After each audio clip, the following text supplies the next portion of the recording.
नमस्कार। कार्यक्रम जनसंवादमा यहाँलाई हार्दिक स्वागत छ। म प्रस्तुता कृति भट्टराई यहाँहरूमाझ उपस्थित भइसकेको छु।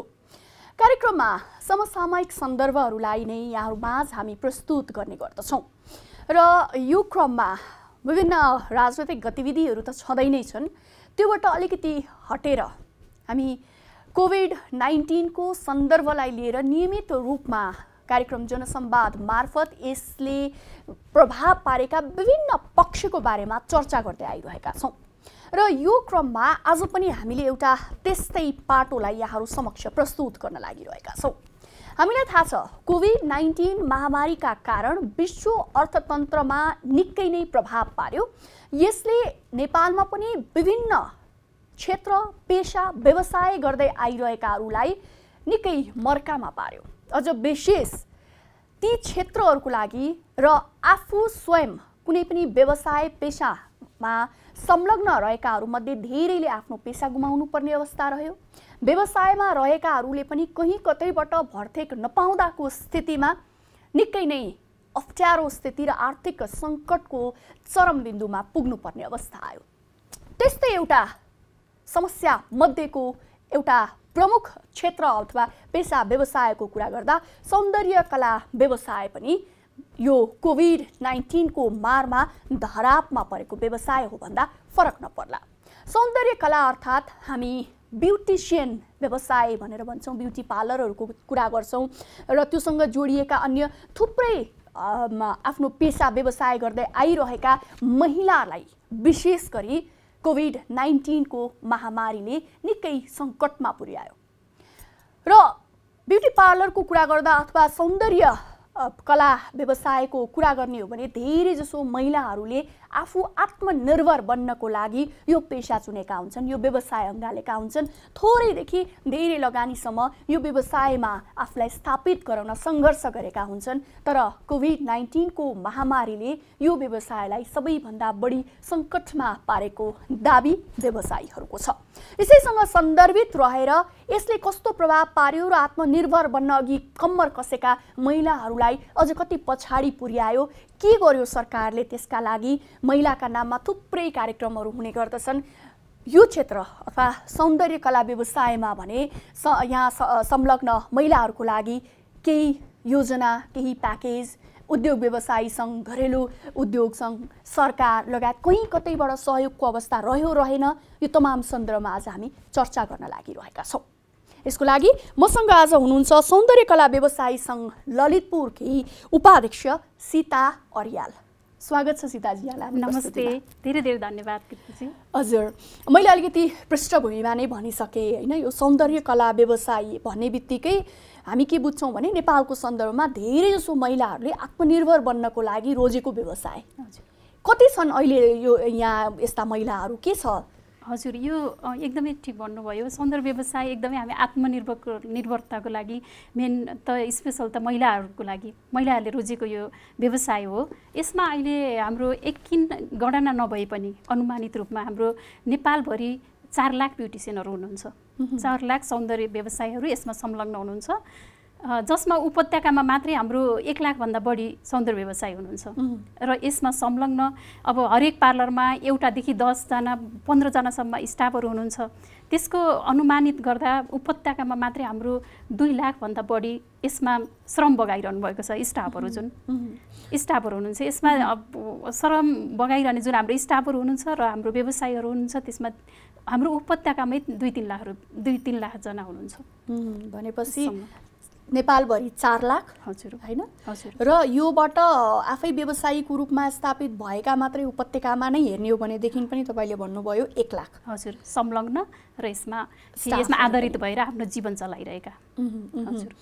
कोभिड-19ले जुन तपाईँहरूले भन्नुभयो अनुसार एकदमै असर पारेको पेशा व्यवसाय मध्ये चाहिँ हामी पनि हौँ भनेर जुन भनिरहनु भएको छ नि, कसरी प्रभाव पार्यो, के रह्यो, अलिकति यसबाट कस्तो स्थिति सृजना भएको छ, यो क्षेत्रमा कस्तो प्रभाव पारेको छ, त्यो जानकारी पाउन अलिकति। हजुर, कोभिड-19ले गर्दा हाम्रो क्षेत्र निकै नै अस्तव्यस्त भएको छ।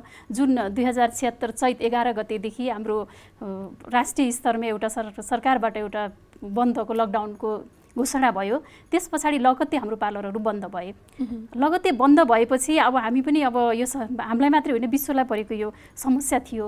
हामी त्यसमा चाहिँ हामी 3-4-5 महिनासम्म हामी बस्यौँ, बन्द गऱ्यौँ। अब सबै स्वतः नै सबै व्यवसायहरू बन्द थिए, सबै क्षेत्रहरू बन्द थियो। हामी बस्यौँ। हामी अब हाम्रो कस्तो छ भने हाम्रो व्यवसाय त दिनभरि गरेर दिनभरि काम गऱ्यो, बेलुका रोजीरोटी चलाउने व्यवसाय पनि हो। यहाँ एकदम हाई लेभलदेखि लो लेभलसम्म हामीले इन्कममा कभर स्टक राख्नेदेखि लिएर दिनभरि कमाएर बेलुका खाने, बेलुका बच्चाहरूलाई पाल्ने, स्कुल पठाउने त्योसम्म संलग्न छौँ भन्नाले यसको स्तर लोदेखि हाईसम्म छ। त्यसो हुँदा कस्तो भयो भने 4-5 महिना पार्लर बन्द हुँदा खान बस्न दैनिक गुजारा चलाउनै गाह्रो भयो।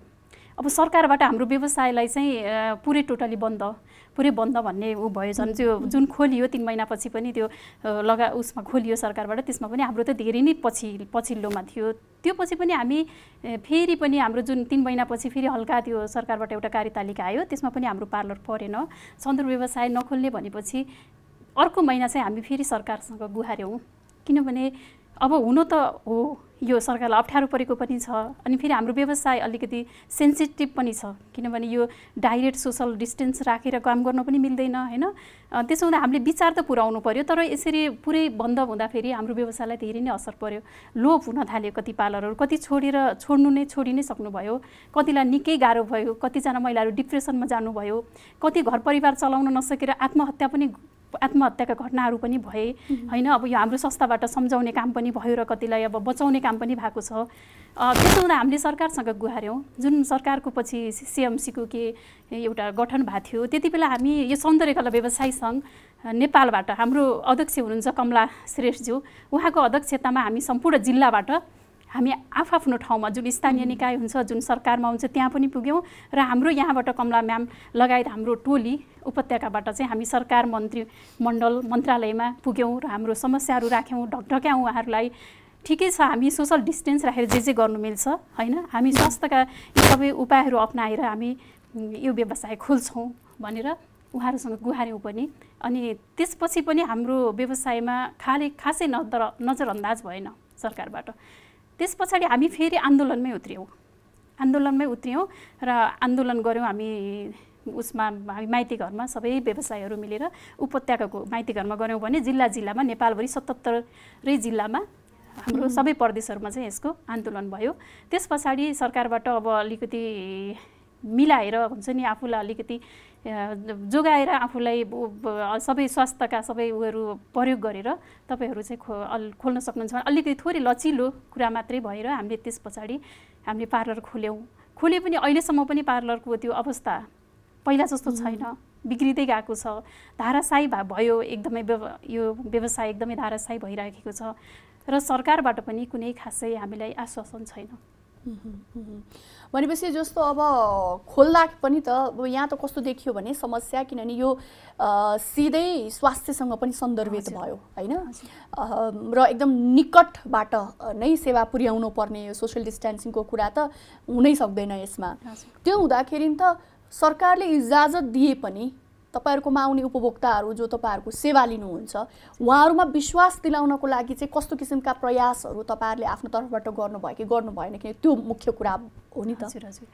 हजुर हामीले गर्यौं। हामीले त्यसको लागि चाहिँ अब हुन त हामी पनि कोभिड-19 सँग चाहिँ हामी पनि अब जोगिएर काम गर्नुपर्छ भन्ने हैन चेतना फैलाएर अब हाम्रोमा आउने क्लाइन्ट लगायत हाम्रो स्टाफहरू हाम्रो पार्लरको सबै माहौललाई चाहिँ हामीले त्यो व्यवस्थित गर्यौं। हामी पीपी लगायौं, सेनिटाइज गर्ने पार्लरहरुमा हामीले ग्लोभ्सहरू युज गर्ने, मास्कहरू, फेसियलहरू युज गर्ने र हामी डाइरेक्ट छुने काम चाहिँ जुन टच गर्ने काम हुन्छ क्लाइन्टलाई त्यो काम चाहिँ नगर्ने।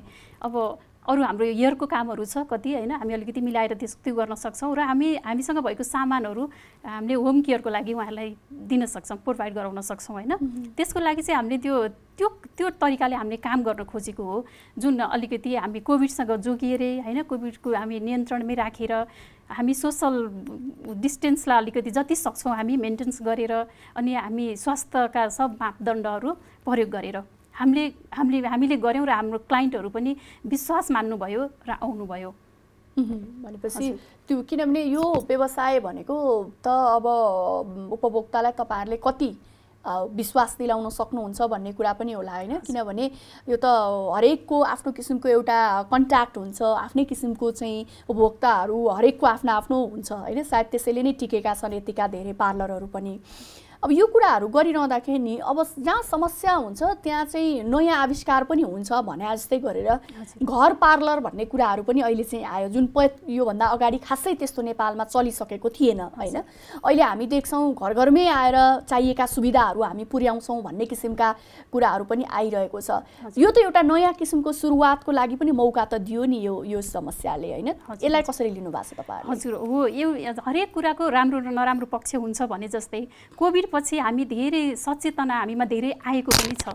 जुन पहिला हामी पार्लरहरुमा चाहिँ अब अलिकति पनि हामी अलि केयरलेस गर्दिनौं हैन, अलिकति पनि गर्नु हुन त पार्लर हाम्रो पहिल्यैबाट नै त्यही हो, स्वास्थ्यसँग रिलेटेड यो व्यवसाय भएर हामी एकदम होशियार त जहिले पनि छौं, तर पनि जो अब अझै हामीलाई कोभिड पछि चाहिँ अझै हामीमा यो स्वास्थ्य सम्बन्धी एकदमै होशियार हुनुपर्छ भन्ने सचेतना धेरै फैलिएको छ र हामी यति धेरै सचेत छौं। हामी अहिले हाम्रो वरिपरिको पार्लर वरिपरिको वातावरण पनि हामीले सेनिटाइज गर्ने, आउने बाटैदेखि सेनिटाइज गर्ने हैन, आउने क्लाइन्टलाई पनि हात धुनुहोस्, सेनिटाइज गर्नुहोस् हैन, अनि डिस्टेन्स मेन्टेन गरेर बस्नुहोस् हैन, यस्तो कुराहरू हामीले सिकाएका छौं र हामीमा पनि अझ धेरै सामानहरू पनि रियुज गर्न नमिल्ने सामानहरू जुन वास गरे मिल्दैन त्यो सामानहरू चाहिँ रियुज नगर्ने, यस्तो गरेर हामीमा धेरै सुधार पनि आएको छ, एक किसिमले राम्रो पनि भएको छ यो पछाडी। तर तपाईले यो भनिरहँदाखेरि अघि हामी सुरुवातमा कुरा गरेका थियौं पार्लर मात्रै भनेर हुँदैन हैन, साधारण भन्दा साधारण लगानीमा खोलिएका पार्लरदेखि लिएर एकदमै हाइफाई, अब सानो इक्जाम्पल दिने हो भनेदेखि मैले तपाईसँग अफियरमा पनि अलिकति कुरा गरेका थियौं कि 15 रुपैयाँ एउटा नर्मल थ्रेडिङ भनौं न हामी हैन, त्यसको चाहिँ 15 रुपैयाँ लिने पार्लरदेखि लिएर 200-300 सम्म लिने पार्लरहरू पनि छन् नि त हैन। भन्दाखेरि जुन स्वास्थ्य मापदण्डको हामी कुरा गरिरहेछौं, जुन चाहिँ कोभिड भन्दा अगाडि पनि मेन्टेन गरिनुपर्ने कुरा हो नि त हैन, एउटै टवल युज नगर्नु अथवा काइयो एउटै युज नगर्ने लगायतका ती त साधारण कुराहरू हुन् जुन मेन्टेन गर्नलाई कोभिड आउनु पर्थेन, झन् अहिले कोभिड आएपछि त झनै बढी त्यो कुराहरूमा सतर्क हुनुपर्ने अवस्था हो। भन्दा जो सानो लगानीमा खोलिएका छन्, सानो ठाउँमा खोलिएका छन्, मापदण्ड एक किसिमले भन्ने भने तपाईहरुले कसरी बनाउनु भएको छ, त्यसको लागि कसरी त्यो सम्भव होला, किनभने आखिर केही प्रफिटको लागि खोलिया हो हैन। तर सानो लगानीमा पहिलेदेखि खुम्चिएर मापदण्ड अझ तपाईहरुले भने जस्तो नहोला, त्यो अवस्थामा सञ्चालित भइरहेका पार्लर व्यवसायीहरूले त त्यो खालको पूरा गर्न सक्ने स्थिति त रहँदैन। हजुर धेरै राम्रो प्रश्न कृतिजी। यसको लागि मैले सुरुमै भनिहालेँ, हाम्रो सौन्दर्य व्यवसायमा धेरै स्तरको, धेरै तहको, धेरै लेभलको महिलाहरू, अहिले त पुरुषहरू पनि संलग्न हुनुहुन्छ तर धेरै महिलाहरू संलग्न हुनुहुन्छ, जसले चाहिँ कस्तो छ भने यहाँ त धेरै एकल महिलाहरू हुनुहुन्छ जो बेसहारा हुनुहुन्छ, उहाँहरूलाई सहारा दिएर पनि सहारा दिनलाई पनि यो व्यवसायले एउटा प्रत्यक्ष रोल खेलेको छ हैन, स्वरोजगार बनाउन, रोजगारीका अवसर दिनलाई, अनि उहाँहरूलाई धेरै गाह्रो छ, उहाँहरूले थोरै लगानीमा पार्लर व्यवसाय गर्नुभएको छ। र यही पार्लरको एउटा दुःख लाग्दो कुरा के छ भने यति धेरै जुन देशमा 4 लाख भन्दा बढी त व्यवसाय छन् भने त्योसँग जोडिएका स्टाफहरू, सौन्दर्य सिकेर यो सिप सिकेका व्यवसायहरू कति छन् हैन। यस्तो व्यवसायलाई पनि हाम्रो सरकारबाट मेन चाहिँ ध्यान आकर्षण भएकै छैन। यसकै लागि हामीले यो 2064 सालमा हाम्रो सौन्दर्य कला व्यवसायी सङ्घ नेपालको स्थापना भयो, जसको संस्थापक कमला म्याम हुनुहुन्थ्यो, कमला श्रेष्ठ हुनुहुन्थ्यो। अनि यसरी हामीले यो किन यसको लागि हामीले यो सौन्दर्य कला व्यवसायी सङ्घ खोल्यौँ भने यही हाम्रो व्यवसायको लागि, यसको मापदण्ड मापनको लागि एउटा मेन कुरा हैन। के सरकारसँग जाने एउटा मापदण्ड भएन, हामीसँग एउटा संस्था केही भएन, हामी संस्था मार्फत गयौँ, धेरै मन्त्रालय गयौँ, हामीलाई मापदण्ड चाहियो, किनभने हामी व्यवसायले पनि गर्न खोजेको हो। हामी जुन आफै व्यवसायले सौन्दर्य कला व्यवसायी सङ्घले नै हामीले यसलाई सुधार गर्न खोज्यौँ, तर अलिकति सरकारको आड नभइकन, सरकारको एउटा निर्देशन नभइकन अलिक गाह्रो हुँदो रहेछ। त्यही भएर हामी सरकारसँग गयौँ, हामीलाई एउटा मापदण्ड चाहियो हैन। अब यो स्वास्थ्यसँग सम्बन्धित छ, शिक्षासँग सम्बन्धित छ, यसलाई एउटा हाम्रो मन्त्रालयमा गाभेर अनि यसलाई चाहिँ एउटा मापदण्ड बनाइदिएदेखि हामीले अनुगमन गर्न पनि सजिलो हुन्थ्यो नि। त्यही भएर हामी सरकारसँग धेरै गुहार्यौँ, यसको लागि अब खोइ भविष्यमा के हुने, अहिलेसम्म केही भएको छैन। भनेपछि अहिलेसम्म यसलाई हेर्ने निकाय को हो त भन्दाखेरि चाहिँ कसले हेरिराखेको छ त? त्यो छ, त्यही दुःखको कुरा छ। हामी अभिभावक भइन्छौँ, हामीलाई सरकारबाट चाहिँ अभिभावकविहीन भएकै कारणले हामीले चाहिँ जति खोज्यो सौन्दर्यकला व्यवसाय सङ्घले धेरै गर्न खोजेको छ यो क्षेत्रमा, तर अझ सके जति गर्न सकेको छैन। गर्न त धेरै गऱ्यौँ हामीले, यसको बिचमा आएका समस्याहरू धेरै सौन्दर्यकला व्यवसायले गर्यो, तर पनि अझै पनि हामीले चित्तबुद्ध गरेर सरकारबाट एउटा अभिभावकत्व नपाउनाले गर्दा यसको निश्चित मापदण्डहरू अझै अधुरो छन्। अब यसको लागि पहल भइरहेको छ। भनेपछि कुन मापदण्डमा सञ्चालन गर्न पाइने भन्ने किसिमको न्यूनतम मापदण्ड पनि छैन अहिलेसम्म बनेको। सौन्दर्यकलाका आफ्नै नियमहरू छन्, तर त्यसबाहेक सरकारले गरेको केही छैन। सरकारले गरेन, तपाईँहरूको संस्था त छ जुन 64 सालदेखि भनेको 1 दशक बढी भइसकेको अवस्था छ। यो अवधिमा यो क्षेत्रलाई नियमनमा ल्याउनु पर्छ, मापदण्ड बनाइनु पर्छ, जसले जसरी पनि खोल्ने। यो त खोल्ने मात्रै कुरा भएन। म के देख्छु भने अहिले तालिम पनि यो जहाँ पार्लर छ त्यहाँ तालिम दिन्छ भनेर पनि राखिया हुन्छ कि।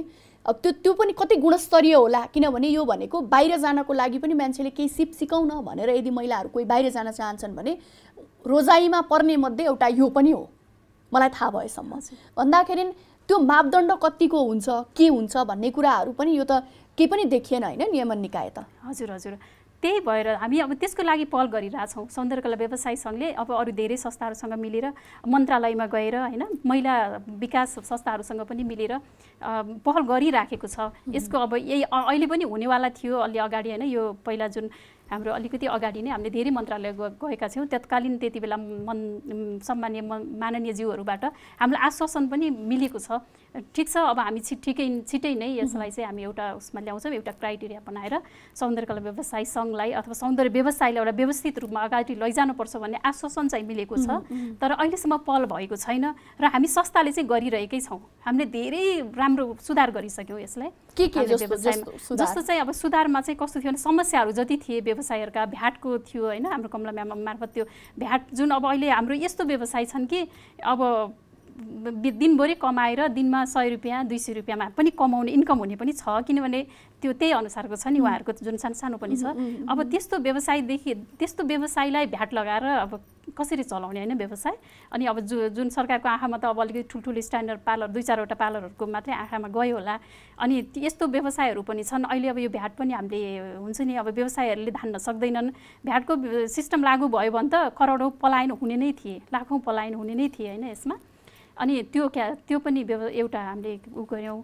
अनि अब यसको व्यवस्थाको व्यवस्थित यसको लागि चाहिँ एउटा अब पाठ्यक्रममा पनि अब करिकुलमहरू पनि बन्दैछ होइन। यो पनि सौन्दर्यकला व्यवसाय सङ्घले नै हो यसको लागि पहल गरेर अब भइसक्यो होइन। पाठ्यक्रममा आउँदैछ। पाठ्यक्रममा आउने बित्तिकै राष्ट्रिय अन्तर्राष्ट्रिय लेभलमा पनि हाम्रो सौन्दर्यकला व्यवसायको एउटा मान्यता हुन्छ होइन। पाठ्यक्रम भन्नाले कस्तो सिटिभिटीमा त छ नै हो होइन, अगाडिदेखि नै छ। तपाईँले भन्न खोज्नुको पाठ्यक्रम कस्तो? पाठ्यक्रम भन्नाले यो 9, 10 र 11, 12 यो पनि यसको अध्यक्षता पनि हाम्रो कमला श्रेष्ठ म्यामले गर्नुभयो। अनि यसमा चाहिँ 9, 10 र 11, 12मा पनि हामीले यो पाठ्यक्रम बनेर सौन्दर्यकला व्यवसाय सङ्घ मार्फत पाठ्यक्रम बनेर अब कोर्समै हुँदैछ। यो कोर्समा जुन अरू विषयहरू जस्तै ऐच्छिक विषयमा यो सौन्दर्यकला व्यवसाय योको एउटा यो विषय जाँदैछ सौन्दर्यकला व्यवसायको। यसको प्रक्रियाहरू पुरा भइसक्यो? हजुर हजुर हजुर, पुरा हुँदैछ। अब फाइनल हुँदैछ फेरि 11, 12को चाहिँ। भनेपछि नि जस्तो अघि यहाँले त भन्नुभयो कि 4 लाखको हाराहारीमा देशभरि छन् जुन चाहिँ दर्ता भएका आधारमा भन्नुभएको होला होइन। अब दर्ता नभएकाहरू कति होला होइन। हजुर। त्यसपछि अब यस अन्तर्गत श्रम गरिरहेका श्रमिकहरूको कुराहरू आउँछ होइन। यसले नि देशको अर्थतन्त्रलाई यति धेरै फैलिएको यो व्यवसाय भएको हिसाबले देशको अर्थतन्त्रमा कति जति धानेको होला अथवा के छ, कस्तो योगदान दिएको छ, के छ यसमा चाहिँ? हजुर, यसले अब यति नै भनेर अनुमान त गर्न सकिन्न कति अर्थतन्त्रलाई, तर हामीले सोचेसम्म यो धेरै नै यसले ढाकेको छ। निकै धेरै हुन्छ नि, निकै धेरै अर्थतन्त्र कस्तो छ भने अब यो हरेक घरमा जुन व्यवसायमा केही संलग्न हुन नपाएर, कुनै रोजगार नपाएर, बाहिर घरबाट बाहिर जान नसकेर जो घरभित्र हुनुहुन्थ्यो नि हाउसवाइफको रूपमा उहाँहरू पनि बाहिर निस्केर अहिले व्यवसाय गर्नुभएको छ र पुरा परिवारलाई यसले नै यही व्यवसाय मार्फत पाल्नु भएको छ। हुन्छ नि, उनीहरूको शिक्षा दीक्षा खानपानदेखि लिएर सबै पुगेको छ, एकदम ठुलो टेवा पुगेको छ पुग्नलाई। तर यो कस्तो छ भने भित्रै हरायो के यो, यसको कुनै गणना भएको छैन हैन। यो सौन्दर्य व्यवसायले यति धेरै ठुलो लगभग अरू सबै व्यवसाय भन्दा यसले धेरै अब राजस्व गर्नलाई सङ्कलन गर्नलाई चाहिँ एकदम सहयोग पुर्याएको छ। तपाईहरुको दर्ता त घरेलुमा हुन्छ हैन? हजुर, हाम्रो दर्ता घरेलुमा छ, राजस्वमा छ अनि नगरपालिका वडामा पनि छ। हामी 3 ठाउँमा कर तिर्छौँ अहिले सरकारलाई। कर चाहिँ 3 ठाउँमा तिर्नुहुन्छ। यो 3 ठाउँमा कर तिरे बापत यो महामारी यो संकटको समयमा के पाउनु? धेरै दुःख लाग्दो कुरा, यही नै दुःख लाग्दो कुरा भयो। हामी एकदम इमानदारका साथ सरकारलाई कर तिरिरहेका छौँ। 3 ठाउँमा म पनि भर्खरै तिरिसकेँ हैन। 3 ठाउँमा कर तिरिसकेका छौँ। अब अघि पछि त हामी व्यवसाय हौँ, हामी इमानदारकासँग हाम्रो नियम कानुनमा बसेर हामी काम गर्छौँ हैन। जब यो महामारी आयो, जब अस्ति भूकम्प पनि आयो अघिल्लो पटक हैन, त्यति बेला पनि हाम्रो पार्लर अस्तव्यस्त भएको थियो। अहिले त फेरि यो कोभिड-19 त हाम्रो रिलेटेडै भयो कि योसँग, हामी पनि केही गर्न सक्ने स्थितिमा पुग्यौँ। अनि अब अहिले यस्तो महामारीमा पनि त्यही त सरकारबाट हाम्रो ठुलो अपेक्षा थियो हामी सौन्दर्य व्यवसायीहरूलाई। अब अभिभावक भएको त अब अप्ठ्यारो परेको बेलामा अभिभावकले नै हेर्ने हो। हामी पनि उहाँहरू समक्ष गयौँ पनि, हाम्रो मागहरू ल्याउँ, हाम्रो समस्याहरू ल्याउँ हैन। हाम्रो यो पलायन यति धेरै, यो रोजगारी पाएको व्यवसाय पलायन भयो भने यसको जिम्मा, यसको उत्तरदायित्व, यसको जवाबदायित्व कसले दिने पछि हैन। यो भनेर हामी सरकारकोमा गयौँ, तर के भएको केही पनि भएको छैन अहिलेसम्म। तपाईलाई लाग्दैन जस्तो हामीले हुन त अब यो भिजिट नेपाल इयर मनाउने भन्ने किसिमले आएको थियो, अब यो महामारीको कारण त्यो हुन सकेन, तर यस्ता योजनाहरू त छन् नै र पर्यटनको क्षेत्रमा एकदमै बढी सम्भावना भएको मुलुक हो नेपाल हैन। अब विभिन्न पर्यटनका आयामहरू मध्ये, किनभने पर्यटकहरू आउने भनेको यहाँ रिल्याक्स गर्न, रमाइलो गर्न, बिदा मनाउन, केही कुरा सिक्न हो नि त हैन। भन्दा त्यो बिचमा यो जुन हामी पार्लरको कुरा गर्छौँ, यस्ता किसिमका सेवा सुविधा भएको र मापदण्ड बनाउन सकियो भनेदेखि भोलि सौन्दर्य व्यवसाय मार्फत पनि हामी विश्वमा पुग्न सक्ने अवस्था छ कि छैन? के छ त्यसलाई कनेक्ट गरेर लिएर जाने अवस्था छ कि छैन? एकदमै छ सौन्दर्य व्यवसाय मार्फत। किनभने बाहिरबाट आएको विदेशीहरू, टुरिस्टहरू पनि सबभन्दा पहिला कस्तो हुने रहेछ भने पार्लर नै उहाँहरूलाई आवश्यक हुने रहेछ कि कनेक्सन चाहिँ मेन पार्लरसँगै हुन्छ। उहाँहरू आउनुहुन्छ हैन, बस्नुभयो भने उहाँलाई पार्लरको सेवाहरू, सर्भिसहरू चाहिन्छ। अनि हामी उहाँहरूलाई अब सोझै सम्पर्कमा हुने हुँदा चाहिँ कनेक्सन त एकदमै भयो हैन। अनि जुन हामीले अब अलिकति अब आफै गरिरहेछौँ अहिलेसम्म आफै गरिरहँदा हामीले त अब कति कमजोरीहरू छन् नि त। सरकारको अलिकति मात्रै सहयोग भयो भने यसलाई एउटा अब रोजगारीको रूपमा त लान सकिन्छ। अब यसरी यो टुरिज्मको उस हिसाबमा पनि हामी धेरै अगाडि जान सक्छौँ, तर यसमा हाम्रो सरकारको सहयोग चाहिन्छ। तर अहिले हेर्दाखेरि त तपाईहरुको आफ्नै मापदण्डमै अलमलिरहनु भएको रहेछ हैन। अभिभावक को भन्नेमै अलमल छ, शिक्षासँग जोडिएको छ, श्रमसँग जोडिएको छ हैन, यतातिर चाहिँ स्वास्थ्यसँग जोडिएको छ। तर तपाईहरु कुन अन्तर्गत, कुन मन्त्रालय अन्तर्गत अथवा कसले अभिभावकत्व लिने भन्ने कुरा नै अहिलेसम्म टुङ्गो नलागेको अवस्था रहेछ। हजुर, त्यही हामी अब खोजिरहेछौँ। अब योभन्दा अलि 2-4 महिना कोभिडभन्दा पहिला चाहिँ अब केही हुन्छ कि हैन भन्ने पनि थियो, तर अब भएन।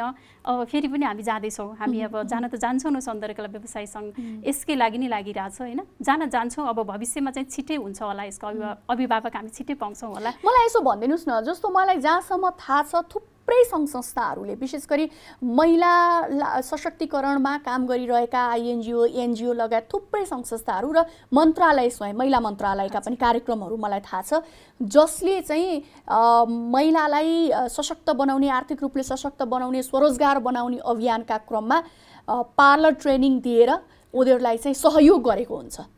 भन्दाखेरि जब मापदण्डै अहिलेसम्म बनेको छैन, कुनै अभिभावकत्वै छैन भने के को आधारमा करोडौँ लगानी भएको छ, वर्षौँदेखिको लगानी यदि हामीले आकलन हेर्ने हो भनेदेखि त के को आधारमा त्यसरी लगानी गरिरहेछन्? त्यहाँ मार्फत हामी लबी गर्न चुक्या हो कि के हो? अलिकति हजुर, यो माथिबाटै अनुगमनको कमी हो यसमा चाहिँ। अब हुन त भएको छ हैन। अब जस्तै अब सिटिभिटीबाट भयो, अब कति के ठाउँबाट भयो, यो महिलाहरूको बारेमा आउँछ हैन। यो सौन्दर्य व्यवसायको बारेमा ट्रेनिङहरू, फ्री ट्रेनिङहरू आएर गरेको त छ, तर पनि त्यो व्यवस्थित छैन कि त्यो ट्रेनिङहरू जुन व्यवस्थित छैन। अब जसरी हुन्छ नि आफ्नै तरिकाले चलिरहेछन् र माथिबाट अनुगमन छैन। त्यसो हुँदा त्यसले जति काम गर्नुपर्ने हो त्यति भइरहेको छैन। बाहिर जति सरकारबाट जति लगानी भए पनि त्यसको प्रतिफल जति आउनुपर्ने हो त्यो आइराखेको छैन, कारण माथिबाट अनुगमन छैन। तपाईहरु बीच एकता कतिको छ? एकदम छ। सौन्दर्य व्यवसायमा एकता एकदम छ। हामी अस्ति यो यही कोभिड-19 को लागि पनि हामी विरोधको लागि उत्रियाउने जुन नेपालभरि नै हामी त्यो लगभग एक दिन पनि गरेका थियौँ कि एकै दिन आफ्नो त्यो अब जिल्लाबाट चाहिँ आफ्नो सम्बन्धित स्थानीय प्रशासन। अहिले त तपाईँहरूको केन्द्रीय अध्यक्ष त उद्योग वाणिज्य सङ्घमै हुनुहुन्छ क्यारे? हजुर हजुर होइन हजुर हुनुहुन्छ। त्यहाँसम्म पुगिसक्दाखेरि त त्यहाँ मार्फत पनि ठिक छ तपाईँहरूको यो सौन्दर्य कला व्यवसायी सङ्घको मात्र एफर्ट पुगेन होला होइन, तर उद्योग वाणिज्य सङ्घको केन्द्रीय तहमा पुगिसकेको व्यक्तित्वले तपाईँहरूको नेतृत्व गरिरहनु भएको छ। थुप्रैको अभिभावकै सरह भएर उहाँले चाहिँ एउटा गुरुआमा, यो क्षेत्रको गुरुआमा भनेर पनि उहाँ चिनिनुहुन्छ। त्यो हिसाबले उहाँको पनि उहाँका प्रयासहरू अझै नपुगेका हुन् कि अथवा त्यसका लागि साथ नपुगेको हो कि? उहाँको प्रयास पनि एकदमै निरन्तर जारी छ। जुनदेखि सौन्दर्य कला व्यवसायी सङ्घको स्थापना भयो र उहाँ उद्योग वाणिज्य सङ्घमा सदस्य हुनुभयो, अहिले पनि उहाँ कमला श्रेष्ठ म्याम महिला समितिको सभापति हुनुहुन्छ होइन। उहाँको एकदम निरन्तर प्रयास पनि जारी छ, हाम्रो साथ पनि एकदम जारी छ। तर अब हाम्रो गुनासो चाहिँ सरकारसँगै छ। त्यहाँबाट चाहिँ हामीले भनेको टाइममा उहाँहरूको ध्यान हामीसँग ध्यान आकर्षण नै भएको छैन, तर आश्वासन अहिले पाएको छौँ। हामीले आश्वासन चाहिँ पाउनु भएको छ। यसो होला नि त, भोलि मापदण्ड आउने बित्तिकै चाहिँ, किनभने मापदण्ड आएपछि त स्वास्थ्य मापदण्डका कुराहरू हुन्छन्। अघि तपाईँ हाम्रो कुरा भएको जस्तो लगानीका कुराहरूमा यति लगानी हुनुपर्छ भन्ने होला, क्षेत्र यति क्षेत्रमा हुनुपर्छ भन्ने होला, सरसफाइका कुराहरू होलान्, मेन्टेनेन्सका कुराहरू होलान्। त्यो सबै कुराहरू पर्दा त फेरि यसरी अहिले जुन घरमा 2-3टासम्म पनि खुल्ने स्थिति छ पार्लरहरू, त्यो स्थिति त नहोला फेरि? हजुर, त्यसलाई चाहिँ व्यवस्थित गर्ने अब हामी संस्थाले नै नियम एउटा रुल्स बनाउँछौँ। अब खोलेकोलाई पनि अब के त्यस्तो अब एकदमै सानो एकदमै नराम्रो तरिकाले जुन पार्लरको सौन्दर्य व्यवसायमा अलिकति बाहिर नराम्रो देखिने तरिकाले खोलेका व्यवसायहरूलाई व्यवस्थित गर्नलाई चाहिँ अब उनीहरूलाई स्टाफहरू राखेर हुन्छ कि होइन। अब त्यस्तो गरेर केही व्यवस्था गर्ने हामीले सल्लाह गरिराखेका छौँ। अनि रुमहरू पनि यसरी यस्तो चाहिन्छ, पार्लरभित्रको वातावरण यस्तो चाहिन्छ, हरेक सामानहरू त्यहाँको डेकोरेसन यस्तो टाइपको हुनुपर्छ भनेर त्यो नियम सौन्दर्य कला व्यवसायी सङ्घले बनाइसकेको छ। त्यो जुन रुल्स हुन्छ, जुन एउटा विधान जस्तो सौन्दर्य कला व्यवसायी सङ्घको विधान छ, त्यसमा हामीले त्यो नियमहरू त बनाइसकेको छौँ, हामीले लागू गर्न मात्रै नसकेको हो। लागू गर्न नसक्नुको कारण चाहिँ सरकारको सहयोग नभएर। तर सरकार नभए पनि जस्तो तपाईँहरू भित्रै आफू एउटा अपरेसनको लागि मेम्बरको सदस्यता शुल्क लिनुहुन्छ होला, त्यसपछि मेम्बर भइन्छ होला होइन।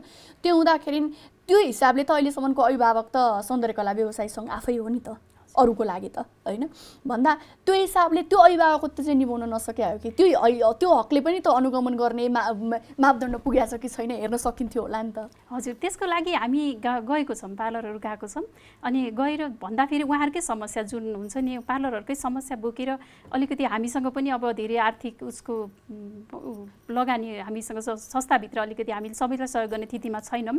त्यही भएर माथिबाटको सहयोग खोजिरह हो हामीले उहाँहरूलाई व्यवस्थित गर्नको लागि पनि। जुन पार्लरहरू छन् उहाँहरूलाई पनि एउटा राष्ट्रिय स्तरमा हुन्छ नि, एउटा सबैले देख्न सक्ने राम्रो टाइपको बनाउनलाई चाहिँ हामीले आफूसँग चाहिँ अलिकति आर्थिक उहरू चाहिँ हाम्रो संस्थामा पनि कमी नै छ होइन। जुन उहाँहरूलाई पुरा गर्न सक्ने हामीसँग अलिकति क्षमता चाहिँ छैन होइन। हामी बोलेर उहाँहरूलाई आइडिया दिएर उहाँहरूलाई सिकाएर गर्न सक्छौँ, तर हामी आर्थिक रूपमा उहाँहरूलाई सहयोग गर्न सक्ने त छैनौँ, सक्षम छैनौँ। त्यसकारण हामीलाई सहयोग माथिबाट हामीले पर्खिरहेछौँ। भनेपछि त्यो सहयोग भएपछि एउटा मापदण्डभित्र पर्न सक्छ भन्ने कुरा हो होइन। हामी लगभग अन्ततिर पनि आइसकेका छौँ। अन्तमा नि जस्तो हुन त सरकारको सहयोगको कुराहरू छँदै नै छ, तर अहिले स्पेसली यो समयमा सबैभन्दा पछि परेको पेसा व्यवसाय मध्येको एक यो भएको हिसाबले यसलाई उठाउनको लागि र जो महिलाहरू यसमा आत्मनिर्भर बनेर बसिरहेका थिए उनीहरूलाई थप हौसला प्रदान गर्नको लागि के गर्न सकिन्छ होला? हजुर, हामीले चाहिँ अब यो पार्लरहरूलाई लोप हुन चाहिँ दिनु हुँदैन होइन। जुन यो पलायन हुँदैछन्, धेरै सङ्ख्यामा यो पार्लरहरू सौन्दर्य व्यवसायहरू लोप भयो भने नि अब अलिकति बेरोजगारीको समस्याले हाम्रो देशमा फेरि अर्को समस्या आउन सक्छ। त्यही भएर सौन्दर्य व्यवसायबाट त अब तपाईँहरू आत्तिनुहुन्न होइन। यस्तो अब हामी सल्लाह सुझावहरू दिँदैछौँ। अनि माथि सरकारबाट चाहिँ अलिकति अब करमा भयो, अब कर यस्तो बेलामा पनि हामीले कर तिर्नु पर्यो होइन। करमा अब अलिकति छुट भए पनि अब यता नगरपालिकाहरूतिर करहरू पनि छुट छैन। अनि सरकारबाट नै हामीलाई अलिकति सहयोगको आवश्यक छ, आर्थिक रूपमा होस् अब अलिकति उस रूपमा होस् होइन। सरकारबाटै हामीलाई सहयोगको खाँचो छ। सरकारको सहयोग बिना हामीले अहिले केही गर्न सक्ने अवस्था छैन, किनभने हामी नै 5-6 महिनादेखि व्यवसाय बन्द गरेर बसिरहेका छौँ होइन।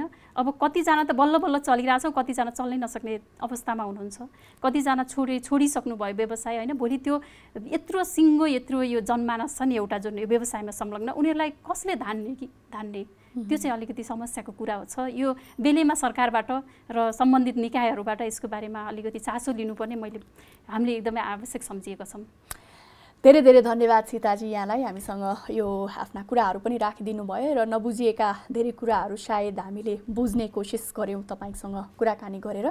धन्यवाद यहाँलाई पनि धेरै धेरै धन्यवाद। यहाँ लगायत जनता टिभीको सम्पूर्ण युनिटलाई मेरो तर्फबाट धेरै धेरै धन्यवाद। सौन्दर्य व्यवसायको बारेमा यहाँ यति धेरै कुरा भन्न पाइयो, हामी पनि उकुस मुकुस भएर बसिरहेको थियौँ होइन। एकदमै धेरै धेरै धन्यवाद। नमस्कार। हामी यति बेला सौन्दर्य कला व्यवसायी सङ्घ ललितपुरकी उपाध्यक्ष सीता अर्यालसँगको कुराकानी प्रस्तुत गर्दैथ्यौँ। थुप्रै पेशा व्यवसायहरू यति बेला धरापमा परेका छन्, जसमध्ये एउटा हो सौन्दर्य कला व्यवसाय र हामीले थाहा पायौँ यति धेरै महिलाहरू यसमा निर्भर छन् र अर्थव्यवस्थाको कुरा गर्ने हो भनेदेखि धेरै महिलाहरूले आफूलाई आर्थिक रूपमा सशक्त बनाउनको लागि, आत्मनिर्भर बनाउनको लागि यो पेशा व्यवसाय चुनेका थिए। तर यति बेला उनीहरू अभिभावक विहीन अवस्थामा रहेका छन्। राज्यको 3 ठाउँमा कर तिर्छन्, तर यो महामारीको बेलामा सहयोग कहीँ कतैबाट पनि नपाउँदा बिल्कुलै अभिभावक विहीन अवस्थामा र घिस्रँदै अगाडि बढ्न खोजिरहेको अवस्थामा रहेको छ भन्दा फरक नपर्ला। थुप्रै सङ्घ संस्थाहरू छन् जसले महिलालाई सबल बनाउनको लागि सिलाइ कटाइ नभएदेखि पार्लर अथवा सौन्दर्य व्यवसायसँग सन्दर्भित तालिम दिइरहेका छन्। यदि समयमै ध्यान नपुग्ने हो, नियमन निकाय नहुने हो र सहयोगको बाटाहरू नखोलिने हुन् भनेदेखि त्यस्ता आत्मनिर्भर गर्न सिकाइएका सिकाइहरू रद्दीको टोकरीमा फाल्दा पनि हुने अथवा कहीँ कतै काम नलाग्ने स्थिति सृजना भएर अझ यसले महिलालाई आत्मनिर्भर नभएर आत्मनिर्भर भइसकेका महिलाहरू पनि पछि हट्न पर्ने स्थिति सृजना हुन सक्छ। यो अवस्थाबारे अहिले हामीले चर्चा गऱ्यौँ। आशा गरौँ कहीँ कतै कुनै निकायको ध्यान पुगोस् र जिम्मेवार बन्न सकोस् सरकार, किनभने कर सबैले तिरिरहेका छन्। कमसेकम कर जसले तिरेको छ, नियमपूर्वक जसले सञ्चालन गरेको छ, उनीहरूप्रति सरकारको ध्यान जाओस्। यही अनुरोधका साथ आजको लागि प्रस्तुति कार्यक्रम जनसंवाद यति नै। साथ दिनुभएकोमा धेरै धेरै धन्यवाद। नमस्कार।